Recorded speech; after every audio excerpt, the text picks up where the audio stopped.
is a female serial killer whose evil not only rivals but eclipses that of every contemporary male serial killer.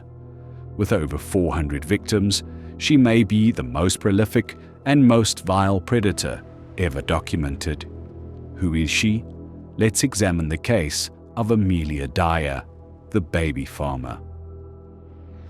Born Amelia Hobley in Bristol, England in 1837, she was the youngest of 5 children and the daughter of a shoemaker. As a young child, Amelia witnessed her mother suffering from mental illness brought on by typhus, which caused violent fits. The young girl was forced to care for her sick mother until she died in 1848 when Amelia was 11. When she was 24 years old, Amelia married a 59-year-old man named George Thomas, and then she began training as a nurse. Amelia quit nursing after the birth of her first child, but then, in 1869, her elderly husband, George Thomas, passed away, leaving Amelia in need of an income. She turned to baby farming. During the Victorian era, the term baby farmer referred to individuals who offered to care for illegitimate or unwanted infants for a fee. Many of these infants were born out of wedlock or to impoverished families, unable to care for them. Amelia Dyer, however, saw a way to profit from this grim trade. Dyer took in babies under the pretense of finding them loving homes, when in reality she had no intention of caring for these children. Instead, they were subjected to neglect, starvation, and outright murder. Noisy or demanding babies were sedated with opium and kept permanently drugged, resulting in death from starvation.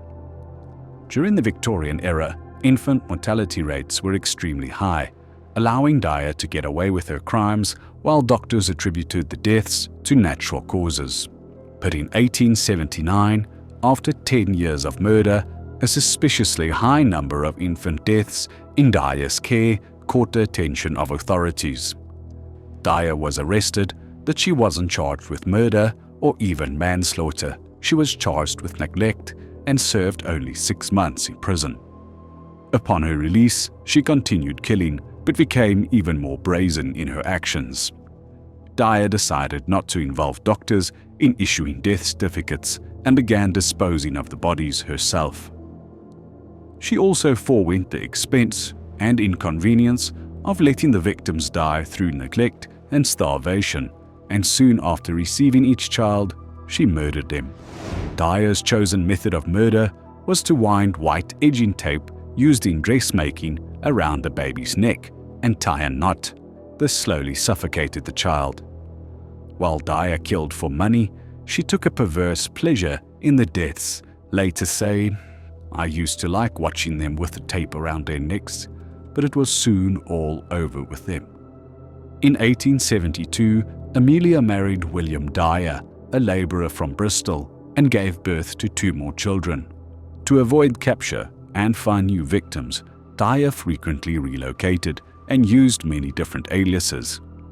It wasn't until 1896, after more than 30 years of killing, that her reign of terror finally came to an end.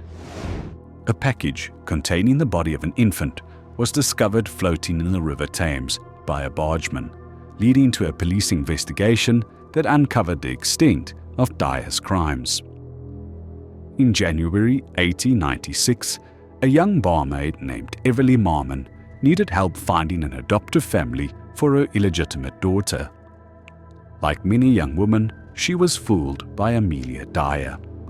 Dyer had placed an advertisement in the newspaper claiming she wanted to adopt a child for a once-off fee of £10. Evelyn gave Dyer her daughter, believing she was going to a loving home. However, when Dyer had Doris Marmon, she immediately killed her by strangling her with edging tape. Dyer then pawned the child's clothes and used the same piece of edging tape to kill a 13-month-old boy named Harry Simmons. Both bodies were placed in a bag, weighed down with some bricks, and thrown into the river. Doris Marmon and Harry Simmons would be Dyer's last victims. but it was the body of a baby girl, later identified as Helena Fry, that the bargeman found in the river. Following the discovery, Detective Constable Anderson of the Reading Bureau Police conducted an excellent investigation, well ahead of its time, that led to the capture of Dyer. In the package that contained Helena Fry's body, Anderson found a label from Temple Mean Station in Bristol. He used microscopic analysis of the wrapping paper and deciphered a faintly legible name, Mrs. Thomas, along with an address. This led him to Dyer, but he still needed more evidence to convict her. The river was dredged, and 6 more bodies were found, including Doris Marmon and Harry Simmons. Anderson then set out the sting to catch Dyer. He had a young woman pretend to be a potential customer and set up a meeting with her. When Dyer opened the door, she found the detectives waiting. In her home, authorities found evidence of multiple murders, including edging tape, telegrams regarding adoption arrangements, pawn tickets for children's clothing, receipts for advertisements, and letters from desperate mothers seeking information about their missing children. On May 22, 1896, Dyer appeared at the Old Bailey and pleaded guilty to 1 murder, that of Doris Marmon. She claimed insanity as her defense, but the jury rejected this and took only 4.5 minutes to find her guilty. In the 3 weeks between her conviction and execution, she filled 5 books with her last true and only confession. When a chaplain visited her the night before her execution and asked if she had anything to confess, Dyer offered him the exercise books, saying, "Isn't this enough?" On Wednesday, June 10, 1896, Amelia Dyer was hanged for her crimes at Newgate Prison, bringing an end to one of the most disturbing chapters in British criminal history.